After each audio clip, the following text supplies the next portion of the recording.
Oi, oitavo ano, tudo bem com vocês?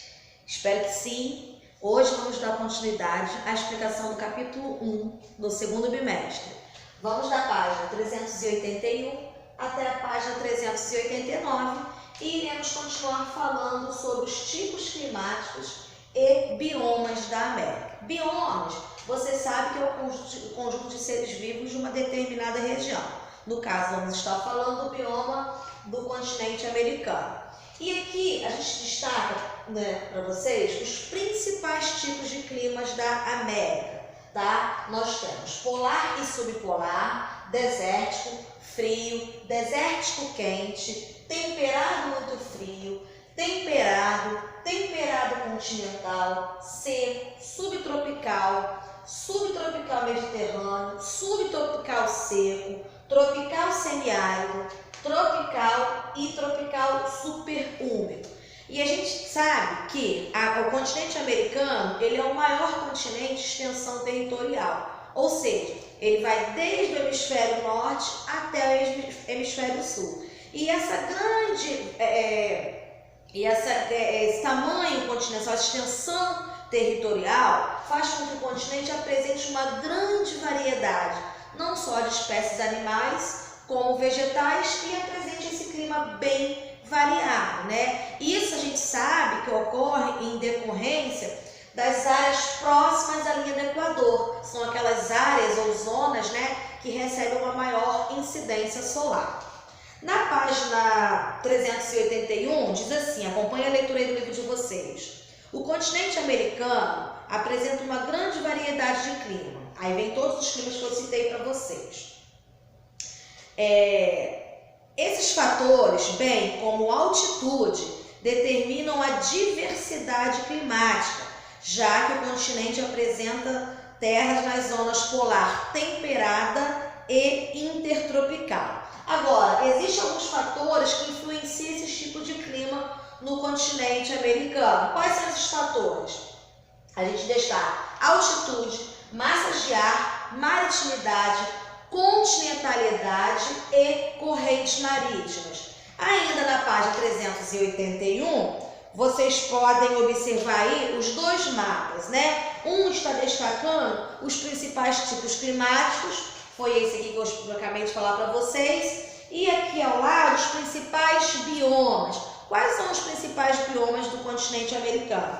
Aí na legenda, floresta pluvial, floresta temperada, floresta de coníferas, campos tropicais, estepes semiárida, caatinga, pradarias, vegetação desértica, tundra e vegetação de montanha. Tudo isso em decorrência da localização do continente, né, que são áreas próximas à linha do Equador, no qual recebe essa maior incidência solar. Na página 382, vamos começar a falar sobre os tipos de clima. Vamos falar do clima frio. Os climas frios predominam no norte da América, nas regiões de altas latitudes. Em sua maioria, são controlados pelas massas de ar polar e apresentam médias mais frios, sempre inferiores a 5 graus Celsius. Os climas polar e subpolar, presentes no extremo norte do continente, em áreas como o Canadá, na Groenlândia, no Alasca, têm médias temperaturas anuais negativas, com precipitação em forma de neve durante quase todo o ano, graças à intensa atuação das massas de ar polar e à alta altitude. Quanto maior a altitude, menor a temperatura. E aí, por ser áreas bem próximas às zonas polares da Terra, né, e apresentar uma alta altitude, as temperaturas são bem baixas e as precipitações, elas acabam vindo em forma de gelo, né, porque elas acabam condensando.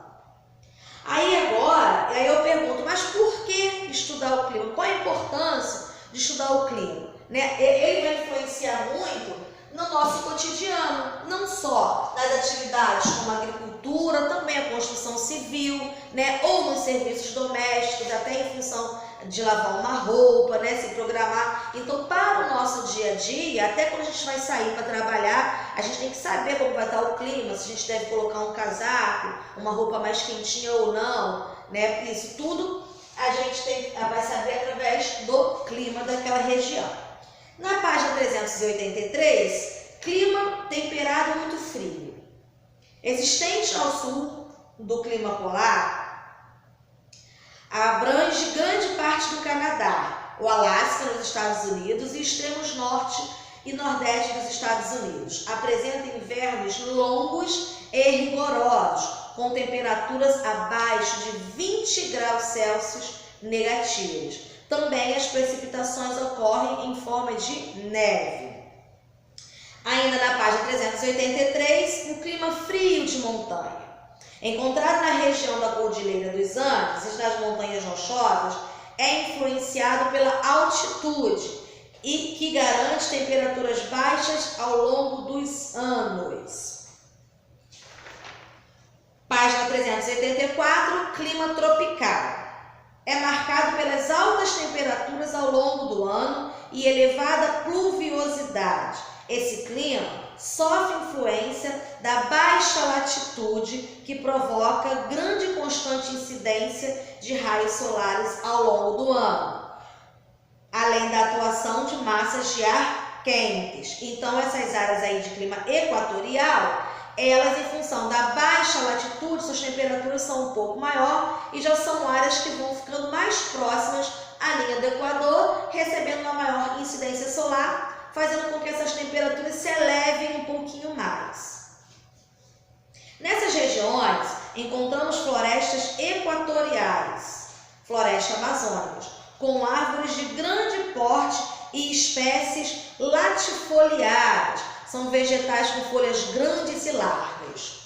Na página 384 ainda, lá embaixo, vem o clima tropical.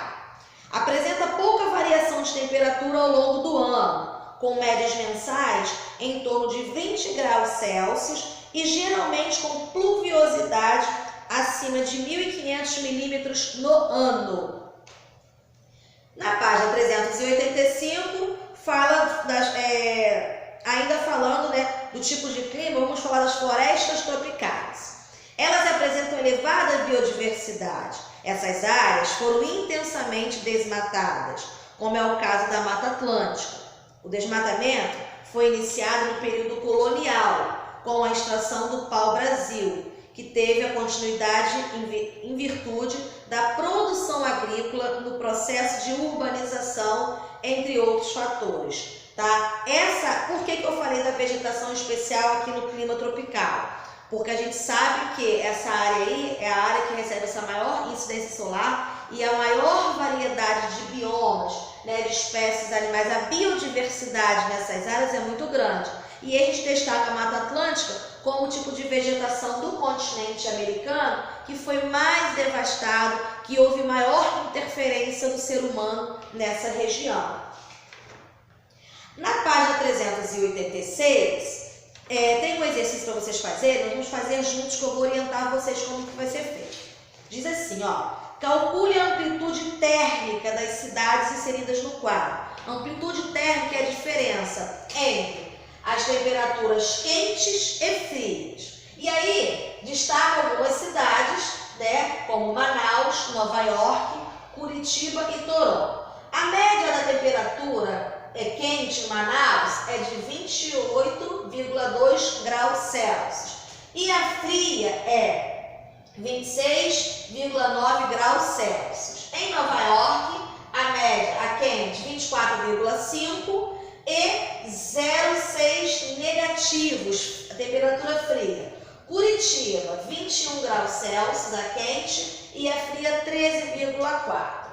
E Toronto, 21,5 quente e a fria fica entre 5,3 negativos. Então, essa atividade aí vocês teriam que ter um mapa, né? Terão que ter um mapa para localizar de acordo com a localização de cada uma dessas cidades, calcular a amplitude térmica, que nada mais é a diferença entre a média de temperatura quente e a média de temperatura fria. Então, quando a temperatura fria ela for negativa, como 0,6 graus e 5,3 graus Celsius negativos, nós teremos que somar, né, a quente com a fria para achar o resultado. Agora, quando a temperatura for positiva, nós vamos apenas diminuir a quente pela fria.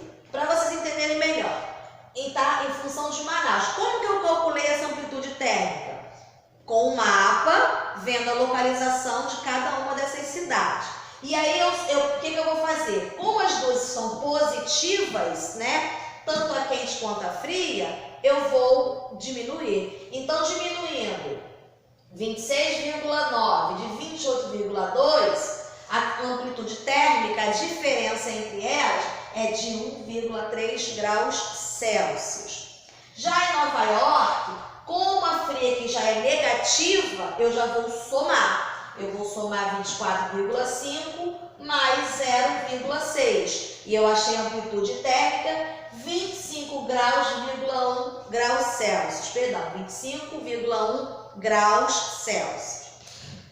Em Curitiba, as duas são positivas, então eu vou apenas diminuir essa 21,0 graus Celsius de 13,4. Eu achei o resultado de 7,6 graus Celsius. E em Toronto, como aqui a fria está negativa, então eu vou somar essa com essa. Então, 21,5 mais 5,3, eu achei a temperatura média de 26,8 graus Celsius. Não tem mistério, não tem segredo nenhum. Basta primeiro nós olharmos a posição geográfica de cada cidade e nós observarmos se a temperatura fria for negativa, nós vamos somar. Se ela for positiva, nós vamos diminuir. Então, aqui no último quadradinho, ó, não sei se vocês conseguem observar, vocês já podem colocar aí no livro de vocês. A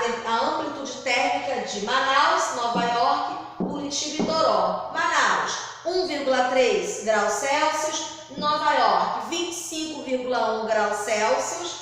Curitiba, 7,6 graus Celsius. E Toronto, 26,8 graus Celsius. E aí, ainda na página 386, vem a pergunta número 2, diz assim: explique as diferenças de amplitude térmica entre as cidades destacadas. Para isso, pesquise a localização de cada uma delas. Qual é a conclusão que nós chegamos, né? Que a amplitude térmica de Manaus, ela é 1,3 graus Celsius, ela é menor. Isso ocorre em função de quê? Da localização, porque ela está próxima à linha do Equador, recebendo uma maior incidência solar. E as outras regiões, elas apresentam maiores altitudes. Então, quanto maior for a altitude, menor será a temperatura. Entenderam? Deixa eu ler para vocês como ficaria essa resposta organizada para vocês colocarem aí no livro de vocês. Podemos perceber que a menor amplitude térmica ocorreu na cidade de Manaus, por se tratar de uma cidade localizada próxima à linha do Equador, onde a incidência de raios é constante ao longo do ano. As outras cidades, por sua vez, estão localizadas em regiões de maior altitude, como é o caso de Toronto, que tem maior variação de incidência de raios solares ao longo do ano, contribuindo para uma maior oscilação de temperatura. Então, para a gente encerrar o capítulo, basicamente vocês precisam saber as características principais de cada um tipo climático, que no continente apresenta uma grande variedade de biomas, e isso tudo tem a ver em função da localização geográfica, sendo que as áreas próximas à linha do Equador recebem uma maior incidência solar e as áreas que vão se distanciando da linha do Equador, que vão ficando próximas das zonas polares, elas vão perdendo um pouco essa esse recebimento dessa incidência solar e as temperaturas vão caindo, vão diminuindo um pouco, ok? A gente encerra então aqui o primeiro capítulo do segundo bimestre.